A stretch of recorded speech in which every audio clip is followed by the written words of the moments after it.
I've never had the strongest arm or upper body strength, but my legs, I got legs for days. Mesdames et messieurs, the greatest festival of our contemporary society, the Olympic Games, is about to begin. This is going to be close. Oh! They're all completely gassed! They've given it everything on the global bucket! Oh, yeah! Go! Oh! Brilliant, brilliant, brilliant! But that is an Olympic championship. Ready? Hello, fans of Shooklistan, and welcome to another episode of Keep the Flame Alive, the podcast for fans of the Olympics and Paralympics. I am your host, Jill Jarris, joined as always by my lovely co-host, Allison Brown. Allison, hello, how are you? I'm feeling like throwing some things. Nice. I feel like throwing heavy objects. Little allusion to today's interview. How far can you throw them? It depends on how mad I am. I'll have to send a message to your daughter to be nice. We've been talking to people and they've given me some tips. So yes, we are talking a shot put today with gold medalist Michelle Carter. But before we get to our interview, Tokyo is coming up pretty quickly. It's 50 days away. It's scary close. So, since it's getting so close, we're really going to focus the show on prepping for Tokyo. So we're going to pause some of our segments like the Atlanta moments and pretty much all of the other games. Hopefully they'll be smart and not make any big announcements before Tokyo. But you'll still catch news on Twitter. I know the IOC announced something today. Did you see this about their new hospitality program that they're going to have for Paris and beyond? They just tried to slip this in when we weren't paying attention. Yeah, but I don't understand it because I asked another journalist on Twitter, like, does this mean that they're getting rid of the authorized ticket resellers? And he said, no, this looks like it's just for hospitality packages. But that's something that the ATRs, like here in the U.S., it's CoSport. That's part of their deal. So, the IOC has a partnership with the hospitality provider, but they're going to do it globally. So it's not like 9 different authorized ticket resellers with their own packages. It's going to be one place does it globally.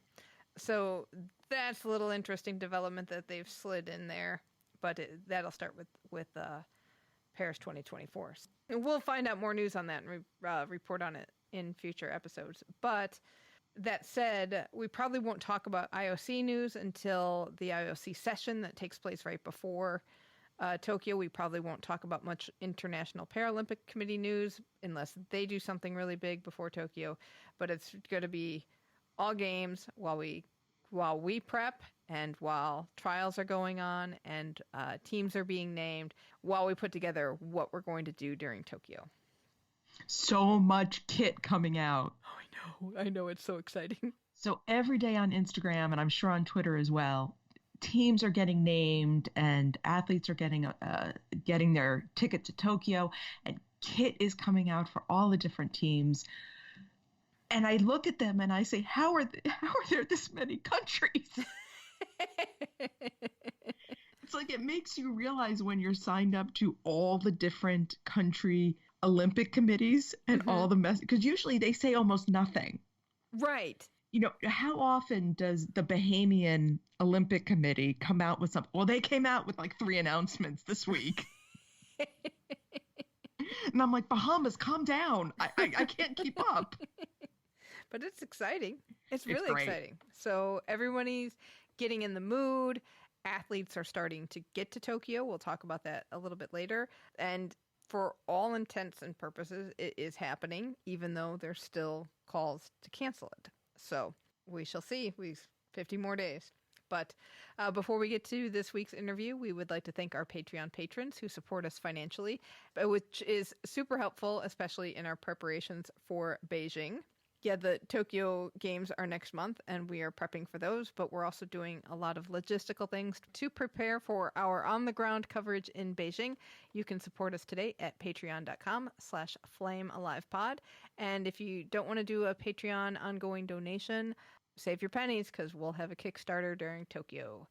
All right, on to today's interview. We are talking with Michelle Carter. She is a 3-time Olympic shot putter who competes for the United States.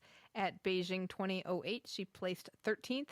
At London 2012, she placed 4th after some doping tests negated the results of a couple of her competitors. So she's, as of today, she's still 4th.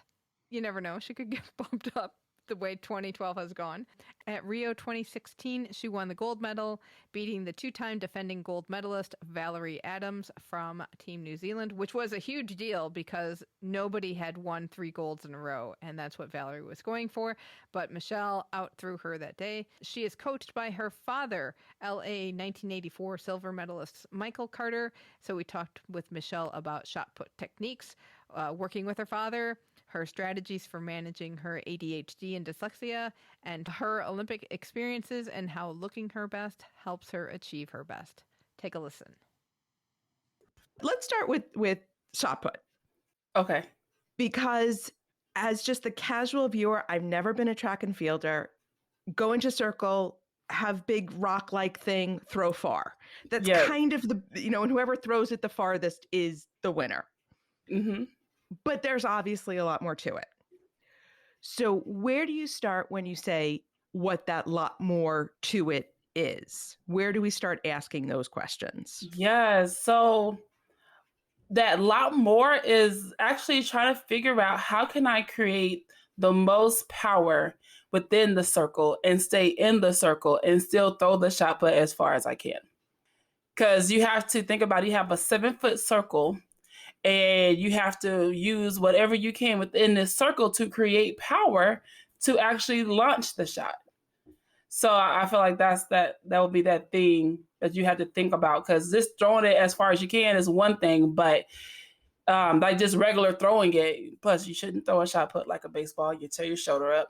But to really create that power, there's like this technique that goes into it. Like you start building up power from the bottom half of your body all the way up. So creating that power within, let's say, a half a second, if not maybe a quarter of a second. That's how fast that needs to happen. Okay, so what parts of your body, I mean, you're using all parts of your body, but what parts of your body specifically are you using in what way to generate that kind of power? Number one, your legs. Your legs generate the most power. Between your legs, then you get to your like glutes, hips, and core are like the main powerhouse of the throws. And I always say your arm just finish it off. I've never had the strongest arm or upper body strength, but my legs, I got legs for days. I was watching some like slow-mo versions of your Rio competition, and you start what is that? Is it a glide that they call that? Yes. Okay. So you start balancing on are you right-handed? You're right-handed. Okay. So you start balancing on your left leg or your right leg. Right leg. Mm-hmm. And you kind of shuffle with your left and keep everything and all just stay on one foot and then kind of throw and transfer weight over to the other foot, correct? Mm-hmm. Yeah, Okay. so I start out the back of the ring. I'm on my right leg, and then I come out to what we call a T position, where my right leg is down, but then my head, I'm bending over, but my left leg is going straight back, like it's going up. So I almost look like a T. And so then when I get from the T position, I crouch down almost like a little ball in the back of the ring. And then I am still on my right leg. And then from there, I will kind of just shift my weight backwards, push off my right leg and extend my left leg towards the front of the ring in the direction I'm throwing. So then I go from 1 foot to 2 feet. That sounded weird, but I think I said it right. And so it's like this little hop back, but instead of like hopping where you kind of hop like a rabbit, where you kind of make this little arc in the air, it's like I want to stay as low to the ground as possible. I don't want to hop. Yeah. That contains all that power so that you have that power to throw and you're not putting the power into the jump. Yes. Yeah. Okay. Because like the quickest way to a point is in a straight line. And that also means like going up and down. So we're trying to keep that line as straight and as smooth as possible. Okay. Okay, now throwers tend to be pretty tall. So what about height improves distance? I would say height just kind of gives you an advantage because you have more room to push. Because if your arms or you're taller, you have more time to push because you have more of a lever to push from. But throwers come in all shapes and sizes. I'm not the tallest, but I'm not the shortest. Well, everyone looks tall to me. I'm 5 feet tall. Well, man, there's some throwers out there like at 5'2", 5'3". There's some. Put that in your head, Allison. Okay, so why shot put versus hammer versus discus? Well, in high school in Texas, in the state of Texas, we do not have hammer. So in high school, we don't do hammer and javelin because of safety reasons, and everyone can afford to house that. So I did shot put and discus all through high school, all through college, and then I made the mistake thinking I only had to specialize in one event once I went pro. So that's one thing I will go back and redo. I should have kept doing both because I was good at both. But since I was better in shot, I felt like I had to only focus on one and not do two. That's interesting because there are runners that do multiple events, Mm-hmm. but a lot of times you don't see that in the throwing. Yeah. Is that the reason that people think that they can't do both? Or No, to be honest, a lot of throwers are really only good at one. One is always way better than the other for a lot of throwers. And there are some throwers who can be good at two. But I do think maybe over time, and maybe we haven't seen too many people do it, there's probably not enough information, or just because it hasn't been done yet where someone's able to do two events at a high level that people don't think is an option. okay. What are the differences in the technique for the two that you were doing? For shot, like the two techniques in shot? No, Or when you were saying shot versus and hammer and discus. Oh, so I've never thrown a hammer. I've Okay. never thrown the hammer because when I went to college, I went to the University of Texas, Hook 'em Horns, and I was the only thrower on a team full of sprinters. So therefore, my dad was like, stick to what you know. You don't have a coach for that, so you're not going to learn a hammer. So I stuck with shot put and disc. So with shot, for me, there are two techniques in shot. There's a spin and the glide. I'm a glider where I just keep everything in one line, and there's a spinner. So the spinner actually has the same technique or a similar technique to the discus. It's the same motion. It's just that in the discus, your arm is out and you keeping everything wide, but in shot, you keep everything closed. Okay. Because you have the shot on your neck. Okay, so you said if you just hurled the shot with your arm, you'd blow out your shoulder. What other things can go very wrong? Oh my gosh. A lot of things. I've seen a little bit of some of everything because sometimes people forget, like, you're throwing it and the shot is heavy. People drop it on their feet in the middle of the throw. Sometimes they may try to throw it too far up and then like, okay, where did it go? Like it's a lot of different things. People sometimes so in the ring, you have the circle, and at the front of the circle, there's a toe board. And people trip over that toe board all the time. Like that's like probably one of the most dangerous parts of the throw is trying to stay in that ring but not trip over the toe board. So if you fall out of the circle, that's a foul. It's a in foul. any way. Yes. If you step out the circle, even if you touch the top of the toe board, like anything that's within that circumference of the inside of the circle is a foul. When you're competing, if you step into the circle, can you step out? Or With once permission. You're in? With permission. Yeah, you could. If you step in and something's not feeling right, you need to do something. You can ask the officials, "Can I step out?" And they can give you the permission without giving you a foul. But you do have a time that you have to throw. So you can do whatever you need to do within a minute. As long as you have started the throw within the minute they have called your name, it's a legal throw. How many fouls do you get before you're disqualified? Or Well, it does depends that on. take place of a throw? I think fouls are a waste of a throw. How my dad coaches me, we don't foul.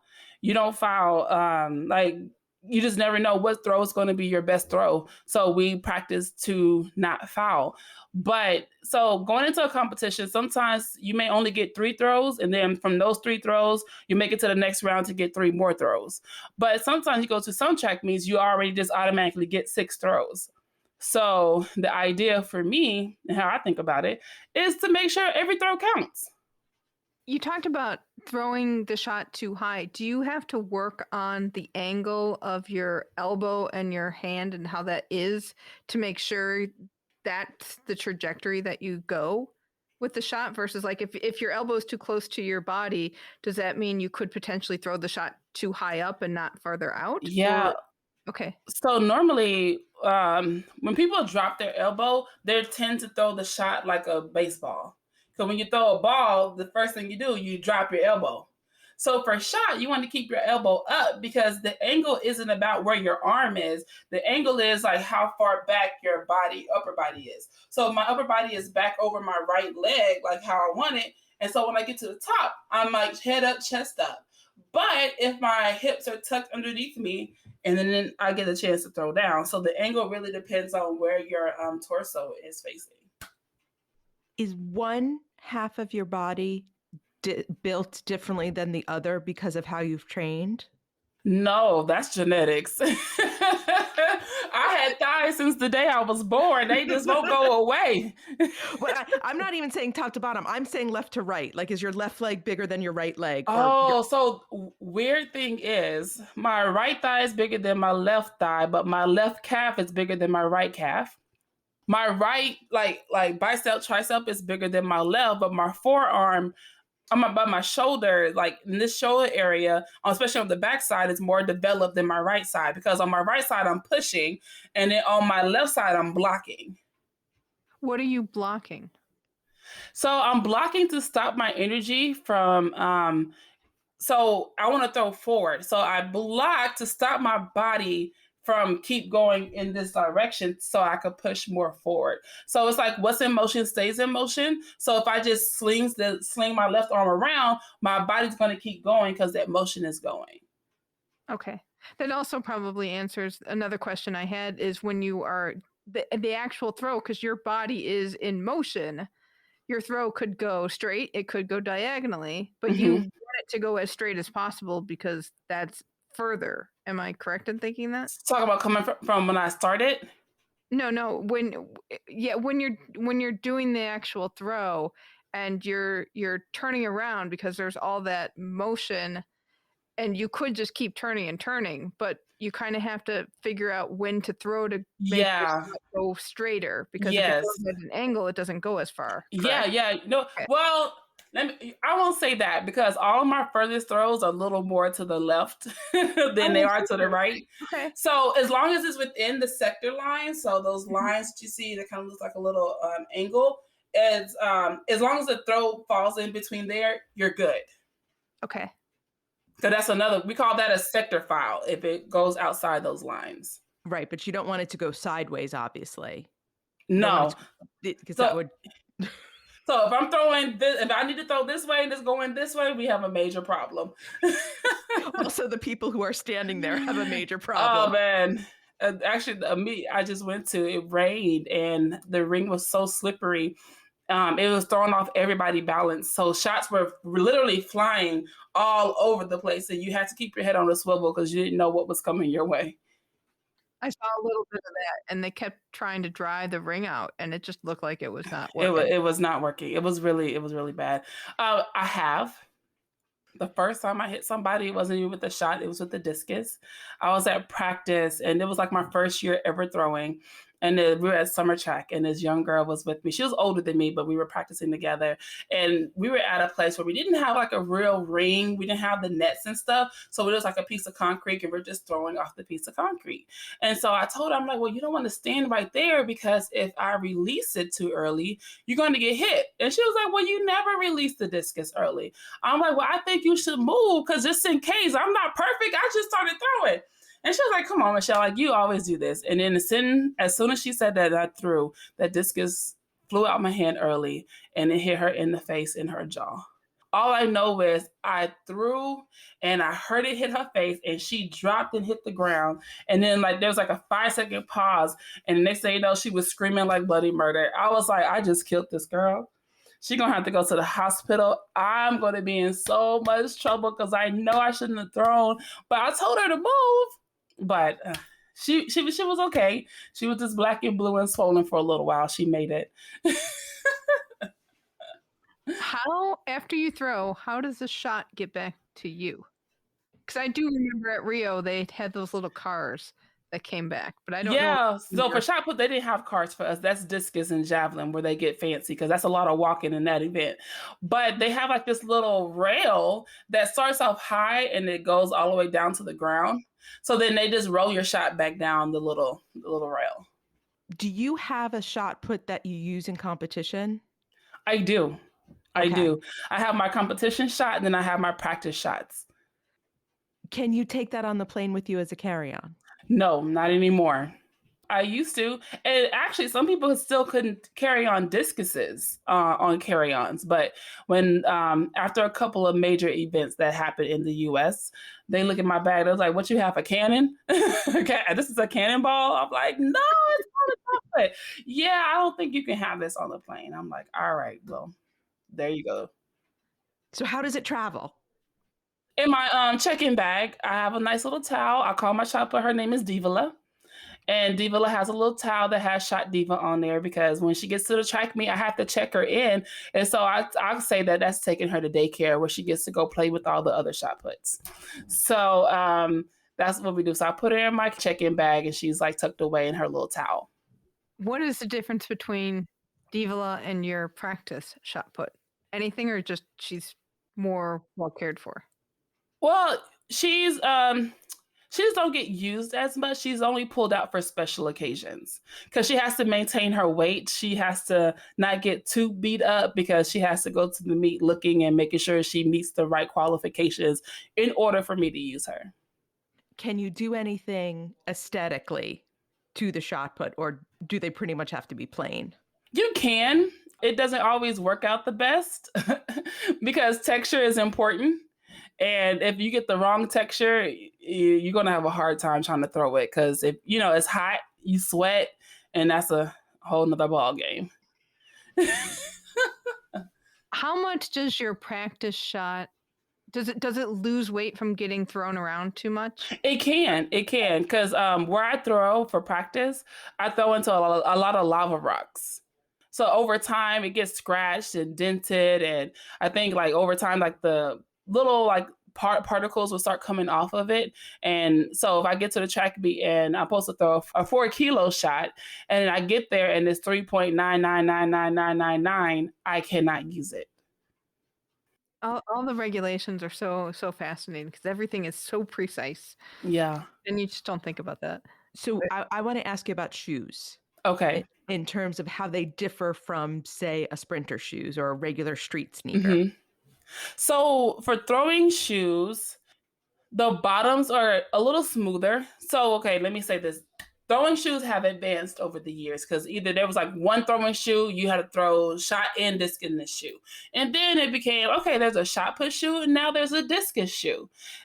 Because a discus shoe, or what they'll call a spinner shoe, because those who spin and shot will also use this shoe, where the rubber is a little slicker and is a little harder. So you can rotate a little easier. But in the traditional throwing shoe, there is still some texture, a little more texture on there for like, I would say like a regular throwing shoe, which is a glider shoe. So they have like a shot put shoe, a discus shoe, and then they have like a hybrid shoe where it's a mix in between the two. Do you ever change shoes for the weather? Sometimes, yes. It depends. A lot of times I don't have to worry about it because we tend to go to places that it may not rain too much, but they normally have the right type of concrete so that if it does rain, we still have enough texture on the ground where we're not slipping and sliding all over the place. Have you shown up to meets where they have not had good concrete? Yes, the meet I just left was Really? Wait, and that was at Oregon, that whole new, brand new stadium. yeah. Oh, It was rough. Yeah, I told him, I'm like, listen, and it normally always rains during the Olympic trials. And so I was making, because not so many people glide anymore. So everybody's like a sprinter. All the young girls, they're sprinting, not sprinting, spinning. And so I'm like, whoever made this ring for a spinner. But if it rains, it's over because it's really smooth. And that's something that's fixable. They could definitely fix that and rough up the texture of the ring so that when we come back for the Olympic trials, it'll be easier for everyone to throw. Why is there a tendency towards spinning with the younger generation or younger age group? Careful how you say that, Jill. I know. I don't. We're ageless. I know you are. But one of the announcers at one of the track meets had to remind me that I'm 13 years older than the next oldest person in my field. Oh, I was like, dude. Thank you. I didn't think I was that much older. Did I go around? Like, how old are you again? Valerie Adams some more, and then the two of you can just beat the like. Listen, we're the oldest in the group now. It's like we are the old heads. But your question was again, why are spinners? Yeah. So there's always a war. Which one's better, the shot, the glide, or the spin? I say with the spin, you can get away with not having your technique as clean because of momentum. Versus in the glide, you will have to have your technique on point to really throw far. If I had to pick between the two, of course, I'm going to still go with the glide because when you get the glide technique down, it's going to work for you every single time. But I think because of the popularity of the event, especially with the men's throwers, they tend to spin. But when you look on the women's side, especially coming from the European women, the top 4 or 5 of us are gliders. I'm a glider. Valerie's a glider. Christina Swanitz for Germany's a glider. Gong from China's a glider. And there's a few other gliders. And the only people who really spin is all the other Americans. And there's one from Hungary. Anita Martin from Hungary. She's a spinner. So it sounds almost like it does it come in and out of fashion? Like the two-handed backhand in tennis. Like for a while, everybody did the two-handed, and now everyone's going back to the one-handed. Yeah, I think so. Because when you first learn how to throw, you teach the glide. Because that's the basic. It's the fundamental. It's easier to catch the fundamentals. And then when people are like, well, okay, let's try this because this is what I've seen so-and-so do and they're throwing far. So let's try this to see if you throw far. But then I see this a lot when I go to these high school meets. These kids are just throwing and spinning out of control. That lets me know that they are using the momentum to throw far and not really focusing on the technique. But when you could really focus on the technique, and there are some spinners that have great technique and are throwing very far. But if you combine the two, that's when you win. But a lot of people, I feel like they kind of cheat the system by going to the spin because catching the technique in the glide may have been a little too hard for them. Do you think that has to do with not having a lot of great throwing coaches at high school level? Oh my gosh, now you're hitting on a whole nother topic. Oh, Lord. Listen. You said, made the mistake of saying, I've got time. Listen. I definitely do. These coaches are trying to teach things they don't understand and they haven't taken the time to even read to understand. Because these kids could get hurt, and we've seen kids get hurt at meets and just doing whatever the coach says to do because they were like, oh, I think I saw so-and-so do this, but they don't even understand why that person does that. Like if you're watching a Ryan Krauser or a Joe Kovacs, they have their style, especially when Adam Nelson came around. His little throwing style was a little funky and different from everybody else's, but he used and found what works for him. And so you see somebody else do it, but if you don't understand why they're doing it, then you're going to hurt the next person because that wasn't really made for them to do. And so I really do wish that a lot of coaches will take the time to learn and accept help, because I've gone to these meets and I'm like, listen, I don't have to coach your athlete. I can sit here and watch your athlete and I can tell you what to say and show you what to look for so that you can be a better coach. And they think that I just want credit for their athletes. Like, I don't care about that. Like, I just need kids to be able to throw far and go to school for free. And if they want to continue their career, they can, but they have at least a solid background on it from jump. And these coaches 9 times out of 10 don't care. And then we're in the state of Texas where football is a religion. So these are just football coaches doing something else just to pass time. That's rough. I mean, because basics and fundamentals are so important. Yes.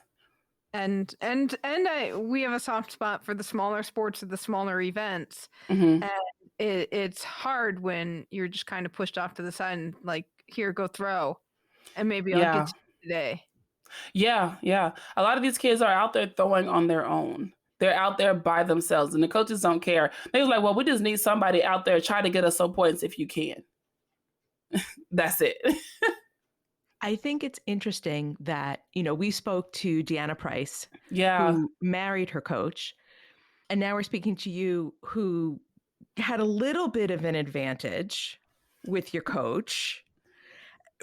So I think it's interesting that kind of the two best throwers in the United States have this connection to their coaches. Mm-hmm. And I don't think that's an accident, because getting good coaching is hard in these sports. It is because at the end of the day, for me and what my dad believes as well, the fundamentals never change.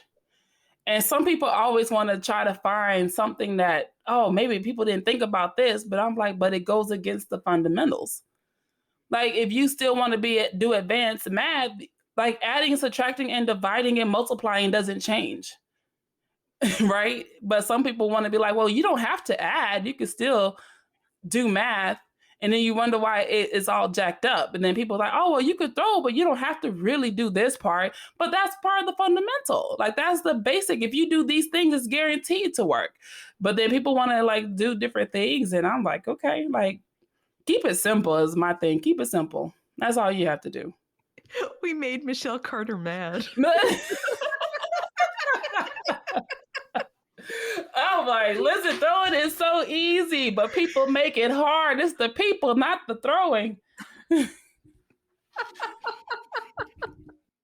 I have a daughter with ADHD. Yeah. So you did something earlier where you couldn't remember a question and it felt very like my house. Yeah. And you were diagnosed very young with both disorders, which is unusual in girls. Yeah. Your girl was hyper as a child. Like, I was all over the place, but I was super smart. So I guess when I was in one of the schools, I guess the teacher kind of noticed a couple of things. And I'm like, let's get her tested just to double check so we can just see where she's at. And so, of course, my IQ levels came back like record high. But then they're like, you're actually a genius. But, like that but part.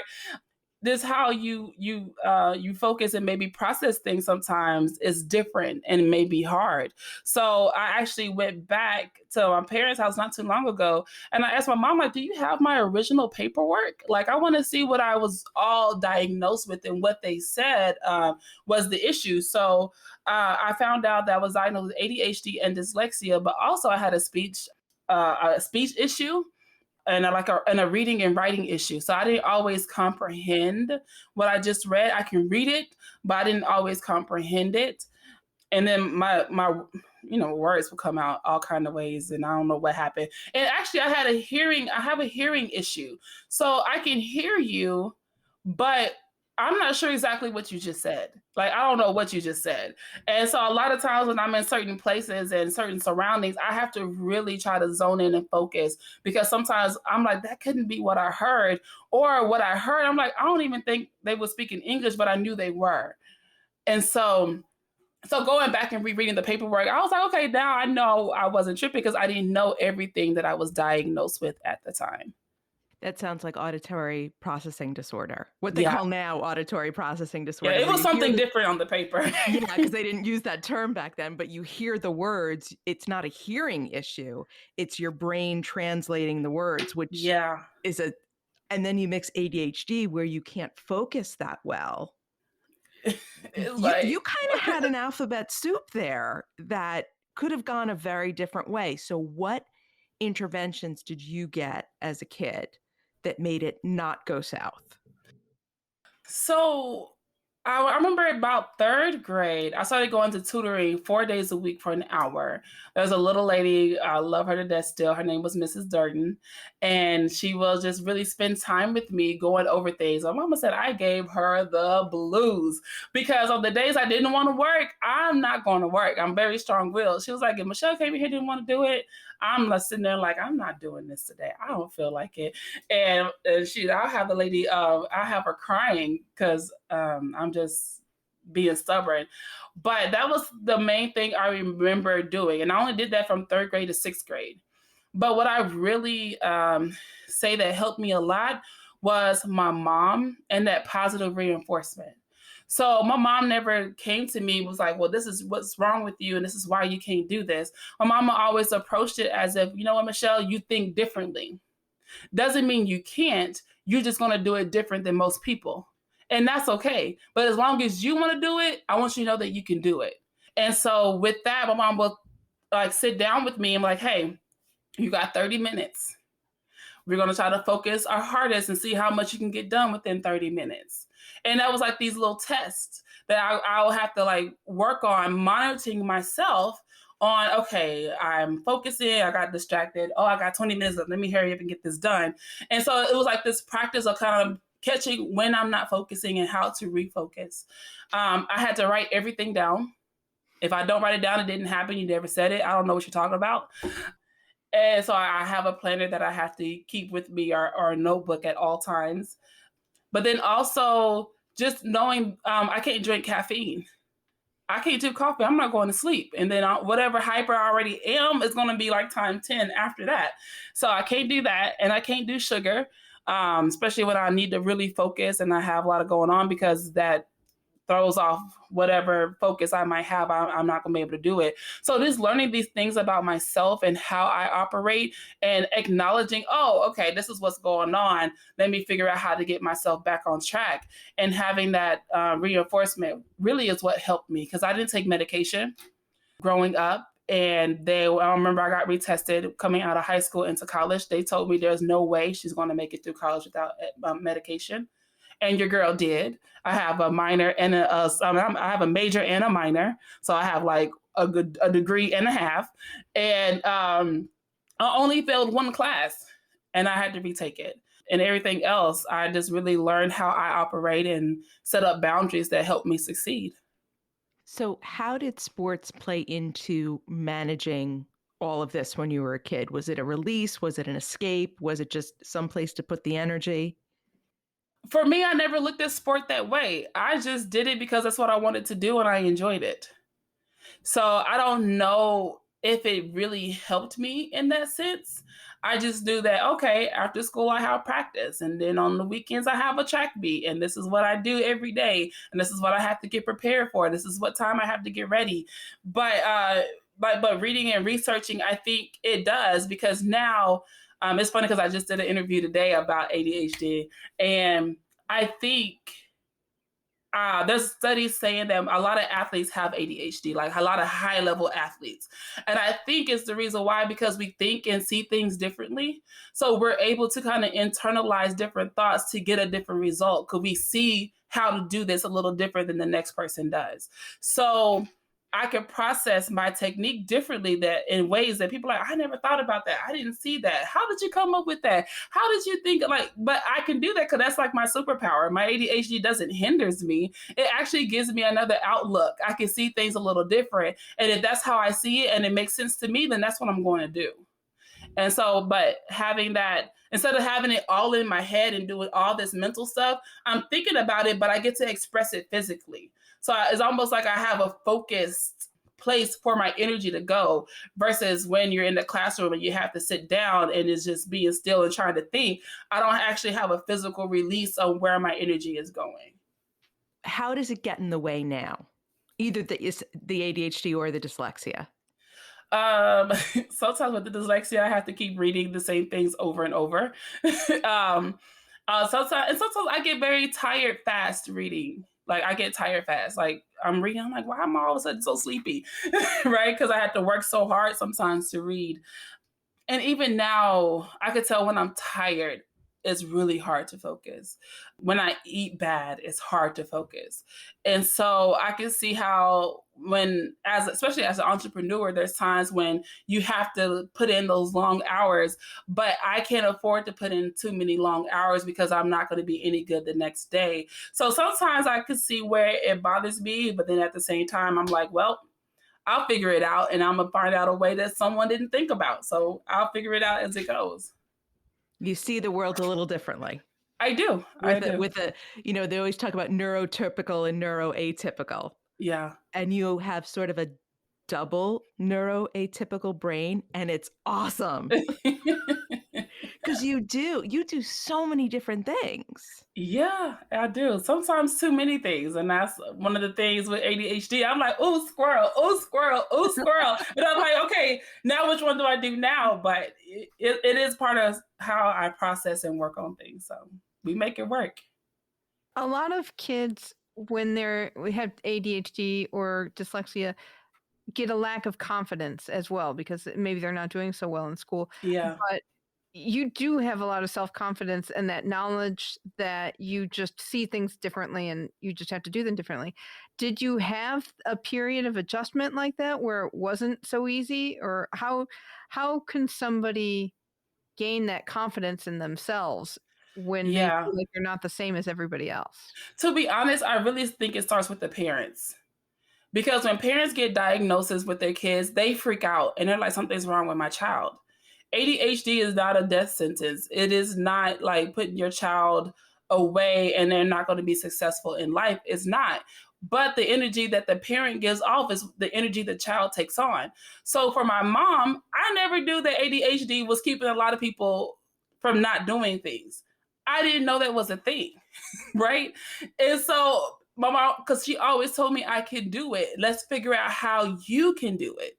And so having that background, I never felt bad or down about my ADHD. But then when I have times where my ADHD is really like strong and I'm having a hard time, I can look back at some of my activity and identify where I kind of didn't set myself up to be successful, right? So if I push myself really, really hard and I'm really, really tired, so on the days I know I'm having a hard practice, I'm no good working and doing anything else because I know I've used up everything I have already. So I'm going to keep myself at light tasks these days.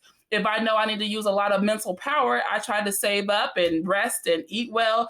So I'm ready to use that power, what I have forever long. I can use it.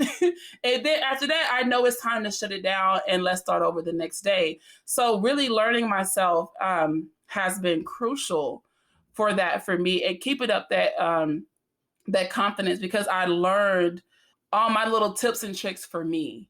And sometimes parents are just so consumed and are quick to medicate kids. And some kids, yes, they do need it. But some kids, it's like if they're learning how to self-regulate, it gives them that chance to really get to know themselves and they can actually kind of redirect themselves when they're able to notice it in themselves. What do the people closest to you do that's helpful? I don't know. I'm very independent. I want to do everything myself. So they try to help and I'm like, nope, never mind. I got it because you're not going to do it right. So, but you still got to work with your dad / coach. So he's certainly known you a long time. He's had to adjust. Well, he adjusts because if I'm in the mode where I'm trying to figure it out for me, he has to be quiet. Because I don't need your voice and my voice while I'm trying to process what I'm trying to figure out for myself. So if there's something in my technique and he keeps saying the same thing over and over, I'm like, Daddy, that's not working. I'll be like, give me a moment. Let me figure out. And then I'll just give me the feedback. Is this what you're looking for? And then he was like, okay, not quite. Then I'll be like, okay, let me think. Okay, well, what other thing can I do to get the outcome that he's looking for? And then I'm able to kind of go back in and like think about it. And I'm like, okay, what about this? What about that? Is that closer? Where are we at in this? So he can give me that type of feedback. But when I'm thinking, I just need everybody to leave me alone. What my daughter says to me is she looks at me and she says, processing. Yeah.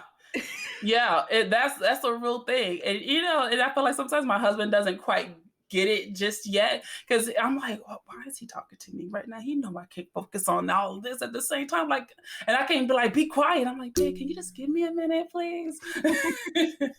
Yeah, try that. Just go processing. Right?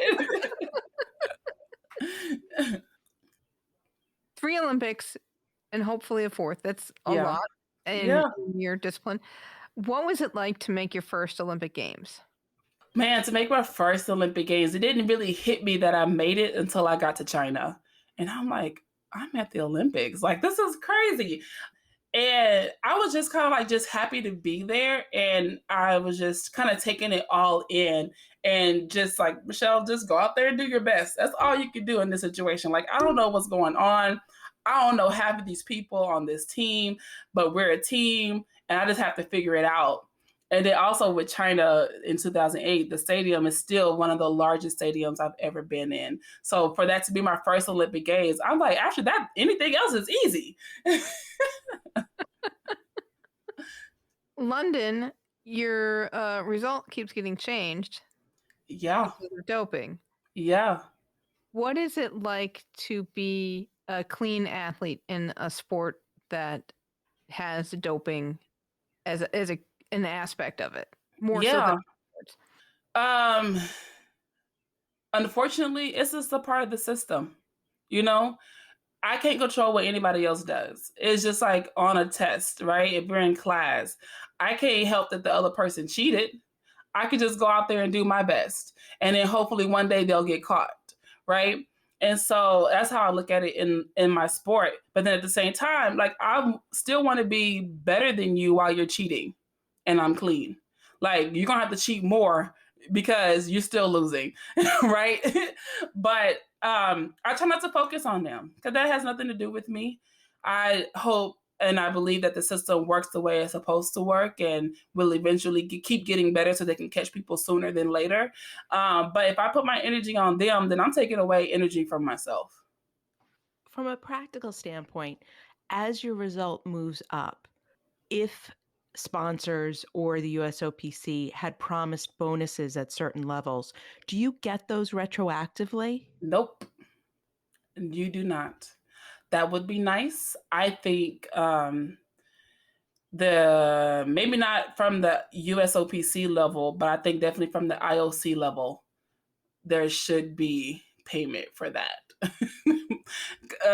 But it is outside of so many people's control that that'll be hard to pinpoint who shall actually be responsible for that. Because ideally, the person who got caught cheating should pay back the money. But who has that money? Right. Track and field athletes, you're already broke anyways, right? That money is spent before you get it. How does that feel just emotionally when your result changes like that? I didn't really have any emotions because let's say in 2012, the person who got caught first, which was the very next day after we competed, we all knew that she was cheating. We were just waiting for everybody else to really prove that she was cheating. And so I was like, okay, about time. I went from 6th place to 5th place, right? And so I'm thinking like, okay, that's good. And then next thing you know, 4 years later, I'm 5th going to 4th place. And I'm like, well, wait a minute. One more person get caught, your girl get a medal. But I hope it doesn't happen. But it's like, how I look at it is that, when you look up any Olympic Games, there's a section that always lists all the cheaters. Anytime you Google those young ladies' names, cheater will always be next to their names. And that's something you have to live with for the rest of your life. And I don't have to worry about that. How was London atmosphere-wise compared to Beijing? Like what was that? Oh my gosh. Every Olympic is different. It is, but I had the best time in London. Number one, everybody spoke English, so it was easier to get around. I could adventure a little bit more because I felt comfortable going in and out the city. Versus in China, I remember we went out to eat. And because the Olympic Stadium was so new, it wasn't in their GPSs. So when the lady picked us up, we were able to go out to eat, but then having the cab driver bring us back, he didn't know where to go. He was like, I don't know where this is. And we're like, well, just keep going this way, turn here, do this. And he was like, well, I don't see it. And plus he's speaking Chinese and we're speaking English. And it was just a mess. So he just dropped us off in the middle of nowhere. We didn't know where we were at. And so we had to call like one of the coaches and have them to have somebody come and find us. So I really loved London. I didn't mind going around London. And then so still today, even though I won in Rio, London is still my favorite because I had a great time. Yeah, and then how was Rio? Yes, gold medal, but Rio was kind of a... I don't know what happened in Rio. I didn't do anything in Rio because when you get there, you're focused until you compete. And then after I competed, I won. And it was a media tour every day after that. So I never got a chance to enjoy the city, to sightsee. The only sightseeing I was able to do was going from the Olympic Village or whatever the interview was going to be. Like that was the most sightseeing that I had. So I saw like Jesus from a distance. Where we practiced, Sugarloaf was right across the water. So I was able to see that, but that was it. So that was like my only regret about Rio is that I didn't get to see anything in the city. One of the things I forgot to ask when we were talking about competing is you always compete in full makeup with your nails. Yes. And I'm wondering what's behind that? Like, is it just what you're comfortable with? Does it make you feel powerful? Because a lot of athletes don't go that route. Yeah. So I've always been this girly girl since I was a child. My mom said that she thought I just really loved her so much because I would always want to kiss her on the lips when I was little. But then she realized I was kissing her on the lips because she had lipstick on and I wasn't her lipstick. So I've always loved makeup. And for me, when I woke up in the morning, got ready for school, I dressed up, put on whatever makeup I was allowed to wear at that time. Like that was always my thing. I get dressed. You get dressed for the day and you're ready to go. And so I was doing the same thing for track and field. I'm like, oh, I got to track meet. I want to be cute too. So in the beginning, my dad was like, athletes aren't cute. Like athletes, you go out there and get your job done. I'm like, but this athlete wants to be cute. Like, why come I can't be cute? And my dad was like, that's what serious athletes do. They just go out there and it doesn't matter what they look like. So I remember my dad kind of pushed me to not be cute at a meet. And he was like, okay, I will never do that again because he saw the shift in my confidence. Like I did not feel like how I wanted to feel going out there competing. So I don't do that for anybody else. I want to go out and present myself the way I want to present myself. And that was going to make me feel my best. So as long as I know I feel good about myself, I know I look good, I feel confident. I can go out there and do whatever I want to do, but I want to look the way I want to look. So in Rio, there was a lot of discussion about how you presented yourself in competition. And I was even hesitant to ask because it felt very sexist.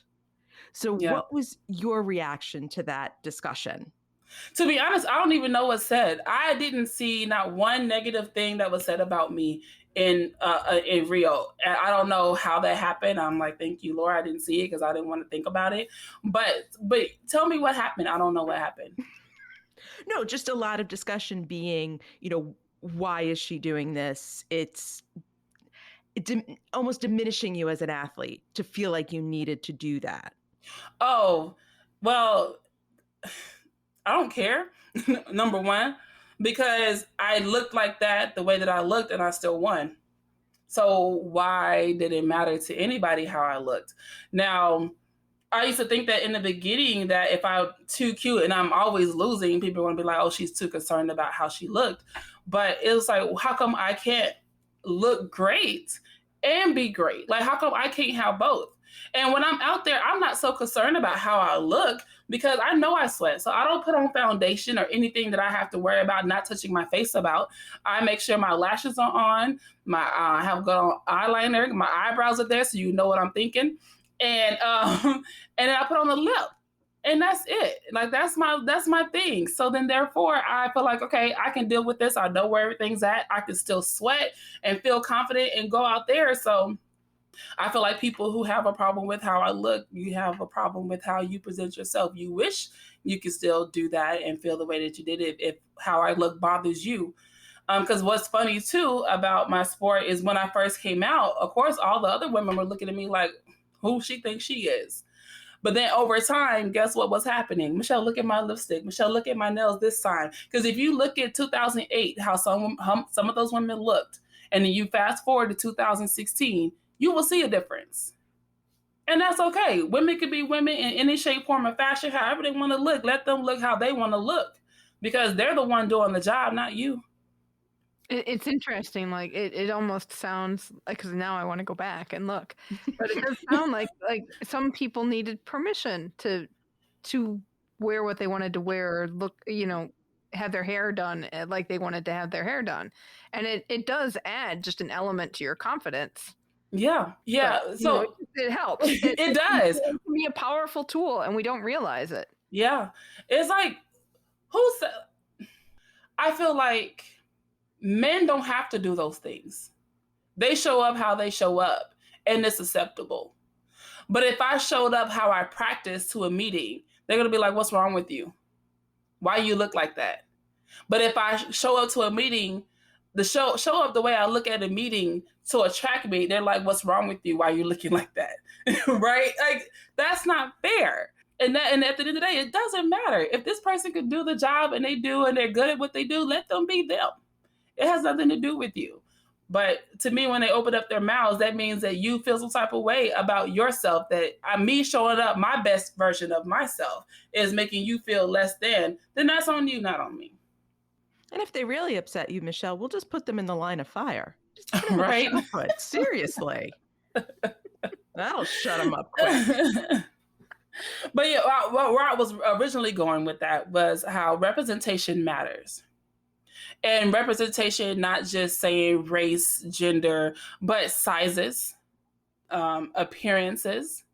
Because there's some people who have they got their own little funky style. And if that's how they dress, I want them to feel comfortable to show up as that person. Because when you could be your authentic self, that's when you can show up and be your best self. So a lot of times people are having to show up in places and spaces, and they don't even have the permission to be fully themselves, because people can't even handle people being their full selves. A lot of times, that's, I feel like, what the issue is. And as a Black woman, I feel that quite often, because I'm different a lot of times when I walk into a lot of places and spaces. And in another place where that happens a lot is how my hair grows. Like, that's different. So people are like, well, I can't do that. Then, but I can't help how I'm made, or how I feel, or how I want to present myself. Like, it's in me to be that girly. Let me do me and you do you. Thank you so much, Michelle. You can follow Michelle on Instagram. She is Shot Diva. And on Facebook, she is Shot by Diva. And you could check out her website, shotdiva.com. She will be going for her 4th Olympics at the U.S. Track and Field Olympic Trials on June 18th through 27th, a couple weeks away. So after our interview, I discovered that Michelle and I have something very important in common. What? We are both moms to little white crusty dogs. Aww. She has the cutest, and like myself, her dog sits in her office, has a little spot. So if I had known, we would have introduced them. Aww. Because we love the little white crusty dogs here. Yes, they are adorable. And Michelle is fantastic. Oh my goodness. We're all going to Michelle's house for dinner. Right? Oh man. Yeah, I learned a lot from her. Not just on how to watch shot put, but just like the way she carries herself and the attitude, and just just one of those people that you're like, I wish everybody had just a little bit of Shot Diva in them. Right? And I want to be in the room with her all the time to have some of that wash over me. But, just that her presence and her... Even through the Zoom, we felt it. Right? Just her energy is so wonderful, and not overwhelming or chaotic, just good people energy. Mm-hmm.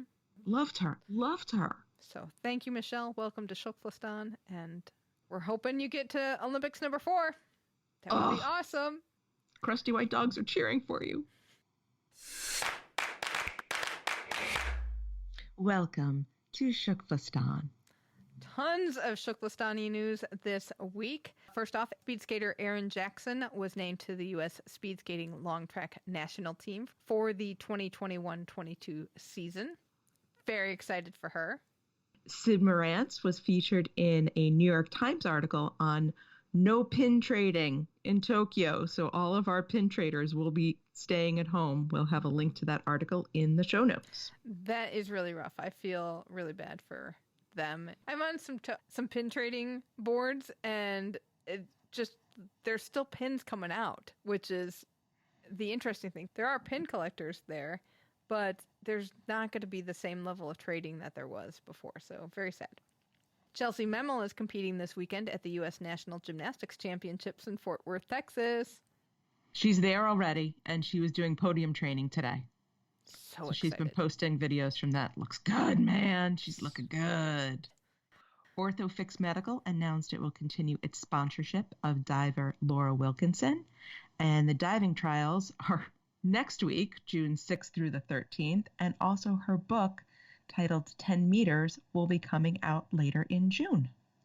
You know, because training for another Olympics wasn't enough for Laura. and on top of raising 4 children. And a podcast. Right. She knows time management. Or no sleep. Well, that too. Okay, on to Olympic team announcement news for ADHD. Sadly, our air rifle athlete, Ginny Thrasher, will not be defending her gold medal. After her final qualification tournament, she wound up in 3rd place, which makes her the non-traveling alternate for the team. So we were so sad to hear about that. And in 3x3 basketball news, Dominique Jones played with Team USA at the Olympic qualifying tournament in Graz, Austria. Unfortunately, they lost in the quarterfinals, which means that they will not be going to Tokyo. Which is a bummer, man. They won their pools, and some of their games were down to the wire. It was so exciting. So the Team USA women's 3x3 team will be going to Tokyo, though. So half the side went. Our beach volleyball players Kelly Claes and ADHD by association Sarah Sponsel won the 4-star beach volleyball tournament in Sochi last week, and they have officially qualified for Tokyo after Carrie Walsh-Jennings and Brooke Sweat lost in a qualifying round of the final tournament for the beach volleyball rankings that will determine who will go. So this was super exciting. They played so well in Sochi and really brought it when they needed to. I mean, they had some really tough matches with teams ranked above them, and they pulled it out. It was fantastic. So they will be the youngest beach volleyball players in Olympic history. So more good news. Equestrian Phillip Dutton will be going to his 7th Olympics. USA Equestrian named him to the eventing team, and he will be riding Z, which I think is a great name for a horse, just, short and to the point. And his other teammates will be Liz Halliday-Sharp and Boyd Martin. And our artistic swimmer, Jacqueline Simoneau, has officially been named to the Canadian Olympic team. She will be competing in the duet and team event. So it's totally official for her now. And best news of all, more babies in Kazakhstan. Branding specialist Vickie Saunders gave birth to a baby girl last week. She hasn't announced her name yet, but I don't care. She's perfect. Right? Oh, so sweet to see those pictures. So congratulations to Vickie and her partner. Before we move on to Tokyo 2020 news, a great way to prepare for Tokyo is with a good Olympic or Paralympic book. Get our next book club selection, 7-7 by Ben Ryan. Ben coached the Fiji Rugby Sevens team to the country's first ever gold medal, so you will want to read this book. It is a fun read. Get your copy at bookshop.org/shop/flamealivepod. We get a commission from all books purchased through our link, and that goes towards funding our on-the-ground coverage at Beijing 2022. We are constantly adding new titles to our storefront, so check it out.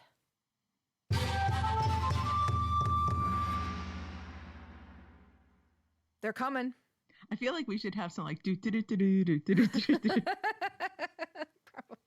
The Australians are coming. The Australians are coming. Right. The Australian softball squad arrived. They are the first team to arrive in Japan, and they will be training there until the Olympics start. They'll be in their bubble. It's joyous, but also is causing some consternation in the press because, of course, having athletes arrive spreads more worries that COVID will be spreading, even though they are testing them once they land. They tested negative, and they get to move about, and they'll be kind of controlled in their little bubble until it's time to move to the village. But still, I think people are still worried. And on that note, Olympians have to sign a waiver absolving the Tokyo Organizing Committee of any responsibility if an athlete gets COVID and dies. It specifically says in the waiver, if you die, it's not our fault. What do you think of that? I always wonder about these waivers. So like when you go to the rock climbing gym and you're going to climb the wall, you have to sign a waiver. Mm-hmm. But how much weight does that waiver actually hold if the rock climbing gym isn't taking care of its equipment? Good point. So if the Olympic Committee is negligent, would that waiver hold up in court? And where would you sue? Would you sue in Tokyo or in Japan? Would you sue in your home country? Because if you get COVID and you bring it back, and what does the waiver really say? To me, it says that the Tokyo Organizing Committee doesn't think it can control COVID. That's why you have to have people sign a waiver, because you aren't doing your job. I mean, yeah, I play devil's advocate there. So they're just trying to cover their butts in case. And they want to say, it's your choice to be here and you know the risks. But it's interesting because, like, in every sporting event, there's a risk. Do their own international federations make them sign waivers? Right. And remember when we read Abanov's book and there was that millimeter bounce in the floor? Mm-hmm. That could have actually caused an injury. Yeah. Or the time when the horse in the women's gymnastics competition was at the wrong height. Somebody honestly could have gotten their neck broken. Right. Sport is dangerous. COVID is dangerous. Do your jobs and we'll all be okay. Maybe they're doing their job because the Japanese government has extended its state of emergency until June 20. So will there be fans at all? We don't know. Still don't know that. And I think the organizers have been pushing that decision as far as they can to maybe get fans. And they've also been floating ideas of you have to be vaccinated or you have to prove a negative test to come. That idea has been floated as well. Which, I mean, sports without fans is really tough for athletes. And it's good that there have been several sports that have done the gamut of no fans, some fans, many fans. But it'll be interesting to see what can actually happen when they don't have overseas fans there. That does take off a huge element, I think, of risk. It does take a huge risk away because you don't have all of these people from all over the place mingling. One other thing that is helping with the COVID is that there are a lot of mass vaccination sites being created in Tokyo, and Yoyogi Park, which was supposed to have a live site for the games, so it was going to have a bunch of TV screens and all these people could come and watch the games together. Instead, that's going to be a mass vaccination site. So hopefully all of these mass vaccination sites will continue to get more and more people vaccinated. Just do your jobs and we'll be okay. Also COVID related is that the Kyoto News has reported that 10,000 Tokyo volunteers have pulled out, according to the organizers. So that it talks about the concerns over coronavirus, but Toshiro Muto, who is the CEO of the organizing committee, said it's not seriously going to affect operations because of the way they've had to scale down the original plans. So they were going to need fewer volunteers anyway, and this kind of helps them make a decision, I think. If somebody quits, no one has to be fired. Right. On a happier note, as part of the opening ceremonies, Kyoto News reports that they are considering having 2 athletes take the athlete's oath, a female athlete and a male athlete. Which is exciting. I think that'd be very nice. Well, they're big on gender parity right now. That's a big IOC push. So this would be a very public symbol. And finally, the Tokyo Organizing Committee has announced details of the Paralympic torch relay route. It's going to be in 4 prefectures hosting Paralympic events. The relay is going to start on August 17th and run through the 24th. And the maps of the route are available at the Tokyo Organizing Committee website. We will have a link to that in the show notes. So where their flame, you know how the Olympic flame gets lit in Olympia? So does the Paralympic flame get lit at Stokes Mandeville? It does. Oh, that makes me so happy. So flames from all of the 47 prefectures in Japan and the flame from Stoke Mandeville are going to come together to create the single Paralympic flame at the Flame Gathering event in Tokyo. I am such a sucker for all these quasi-religious, totally overblown, symbolic things that the Olympics and the Paralympics do. I love them all, and I don't care if it's ridiculous. Well, it's the fact ritual. That the flame comes from the UK where they had the first games. I know, it's the ritual. It's very comforting, and it gives so much more meaning to it because you're honoring that the work done in Stoke Mandeville to bring the games to life.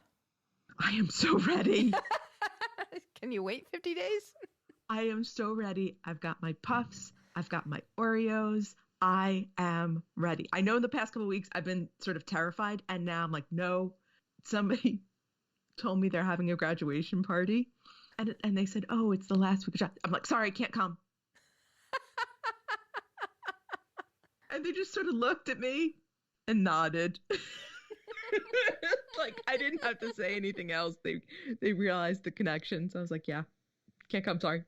Well, I think you've got to get ready for gymnastics this weekend. Right? Oh my God. So exciting. So that's going to do it for this week's show. Let us know what you think about shot put.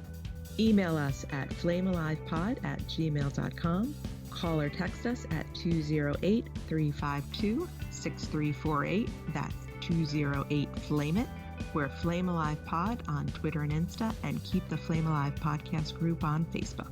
Join us next week when we will have a Paralympic air rifle shooter, McKenna Gear, as we go out to music by Archdale. Thank you so much for listening, and until next time, keep the flame alive.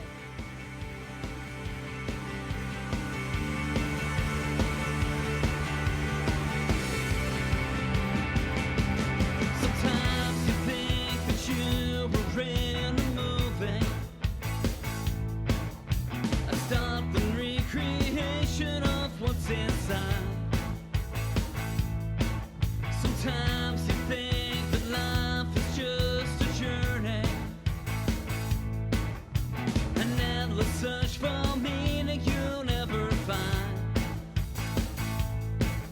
And I never had a reason, but I always had a feeling